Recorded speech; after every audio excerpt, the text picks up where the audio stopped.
صحیح سے دانش بھائی چیئرمین ہیں آپ ماشاءاللہ پرائیویٹ اسکول مینجمنٹ کے، تو ویسے آپ کا کیا کام ہوتا ہے، کیا کردار ہوتا ہے، کیا خدمات سر انجام دیتے ہیں پرائیویٹ اسکولس کے لیے؟ دیکھیں ہم ایک برج کا کام کرتے ہیں تعلیمی اداروں اور حکام بالا کے درمیان، اور ہمارا کام یہی ہوتا ہے کہ تعلیمی اداروں، طلباء اور اساتذہ کے جو بنیادی مسائل ہیں ان کو ایوان بالا تک پہنچانا، اور ان کے لیے گزارشات کرنا کہ آپ اس میں یہ چینجز لے آئیں، کیونکہ ڈائریکٹ انٹریکشن گورنمنٹ کا ہوتا نہیں ہے اداروں سے، ہمارا انٹریکشن رہتا ہے، ہمارے پاس شکایت آتی ہیں، ہم اس کے لیے ورک کرتے ہیں، اس کے لیے ہم ہر دروازے کو کھٹکاتے ہیں، اور اس کے لیے ہم ریفارمز کی بات کرتے ہیں کہ آپ ان اداروں میں یہ چینجز لے آئیں، تو ابھی اگر ہم اس اسٹریٹجی پہ چل رہے ہیں اور اس کا پروگریس یہ ملے گا تو ہم اس سے مزید یہ پروگریس لے کر آ سکتے ہیں، تو ہم بہتری کے لیے کام کرتے ہیں تعلیمی اداروں میں۔ صحیح ایک بات اور بھی، یہ میں نے آپ کو جیسے کہا کہ گورنمنٹ اسکول میں اور پرائیویٹ اسکول میں فرق کیا ہے، اس کو گورنمنٹ اون کرتی ہے اور اپنے بجٹ سے اس اسکول کو چلاتی ہے، حالانکہ وہ ایک بڑی اچھی عمارت نظر آتی ہے، لیکن پرائیویٹ اسکول جو ہے اس کو پیرنٹس رن کرتے ہیں، اور پیرنٹس اپنی سہولت کے مطابق ہر اسکول کو چلا رہے ہوتے ہیں۔ تو اب یہاں پہ ہر طبقات ہیں، ہر پیرنٹس چاہتا ہے اس کا بچہ اچھا پڑھے، اور ہر بچہ چاہتا ہے وہ ایک اچھی تعلیم حاصل کرے۔ اب یہاں بات آ جاتی ہے فیسلٹیز کی، تو اسکول تعلیم دے رہے ہیں، پیرنٹس اپنے بچوں کو پڑھا رہے ہیں، فیسلٹیز میں گورنمنٹ ہمیں ہیلپ کرے، سبسڈیز پرووائڈ کرے اور اس اداروں کو فیسیلیٹ کرے۔ اگر آپ اس وقت پرائیویٹ تعلیمی اداروں کو مائنس کر دیں، ہٹا دیں، تو ہمارے پاس بچا کیا؟ یہ بچے کہاں پڑھیں گے؟ نہیں پڑھی پرائیویٹ سیکٹر کو، اس کی وجہ یہ تھی کہ پرائیویٹ سیکٹر کو اکیلا چھوڑ دیا تھا، اور خاص طور پہ تعلیمی اداروں کو، کیونکہ جب کووڈ ہوا سب سے پہلے جو بند کی گئی چیزیں وہ تعلیمی ادارے تھیں، اور خود اس سے وابستہ لوگوں نے تعلیمی اداروں کو بند کرنے کا اعلان کیا۔ فیبرری میں تعلیمی ادارے 28 فیبرری 2020 کو بند کیے گئے،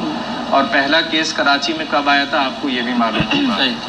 ہم نے جب تعلیمی ادارے بند کیے کسی کو نہیں پتا تھا کہ یہ کتنا لمبا پینڈیمک چلے گا، ہر کوئی مینٹلی یہ تھا کہ ہفتہ 2 ہفتہ یا 1 مہینہ، ٹھیک ہے سب نے، لیکن ہوتا کیا ہے کہ کوئی بھی ادارہ اگر چل رہا ہے نا تو اس کو چلانے کے لیے آپ کو اس کے تمام انکم کی ضرورت پڑتی ہے، اس کے ریونیو جنریٹ کرنے کی ضرورت پڑتی ہے، اور تعلیمی ادارے 80% جو ہے وہ کرائے کی بلڈنگ پر ہوتے ہیں، ان کے پاس ٹیچنگ کا عملہ ہوتا ہے، نان ٹیچنگ کا عملہ ہوتا ہے، اس سے وابستہ بے شمار لوگ موجود ہوتے ہیں۔ تو اب کیونکہ ادارے مسلسل بند تھے، آپ کو اپریل میں پرمیشن ملی کہ ٹھیک ہے آپ کاؤنٹر آفیسز کھولیں اور ایڈمن آفیسز کھولیں، تو تھوڑا بہت پیرنٹ سے انٹریکشن بنا۔ یہاں پہ گورنمنٹ کی طرف سے نہ کوئی لون دیا گیا، ڈیمانڈ کرنے پہ بھی، ریکویسٹ کرنے پہ بھی، نہ ہی کسی چیز پہ کوئی سہولت دی گئی تعلیمی اداروں کو، چاہے وہ کم فیس اسٹرکچر والا ہو، درمیانہ ہو یا زیادہ ہو۔ نہ ہی ٹیچرز کی سیلری میں کوآپریٹ کیا گیا، نہ نان ٹیچنگ کی سیلری میں کوآپریٹ کیا گیا۔ ہاں ایسا بالکل ہوا تھا کہ 20% فیس 2 مہینے کی 20% کم کرنے کا 5,000 روپے سے زیادہ فیس والے اسکولوں کو یہ آرڈر ملا تھا، انہوں نے 20% کم کیا، لیکن جب سپتمبر میں اسکول کھلے تو میں نے خود پریکٹیکلی اس چیز کو کیا بھی ہے اور دیکھا بھی ہے کہ پیرنٹس ہمارے پاس آئے، پیرنٹس نے فیسز جمع نہیں کرائی تھیں، 8 مہینے کے فیس ڈیوز تھا، اور 8 مہینے سے کس طریقے سے ادارہ چل رہا تھا یہ ایک ادارہ چلانے والے کو پتا ہے کہ اس نے ہر کسی کا گھر چلانا ہے، تنخواہیں دینی ہے، تو اس نے سروائیو کیا۔ جب پیرنٹس آئے ان کے ڈیوز بہت تھے، پیرنٹس پے نہیں کر سکتے تھے، پرائیویٹ سیکٹر نے، تعلیمی اداروں نے خود ان کو فیس میں ریلیف دیا، جتنا ہو سکتا تھا ریلیف دیا، بہت سو کی کمپنسیٹ 50% پہ کیے گئے، بہت سو کے 80% پہ کیے گئے، بہت سو کے 20% پہ کیے گئے، جتنا کر سکتے تھے کر کے بچوں کو واپس اسکول بلایا۔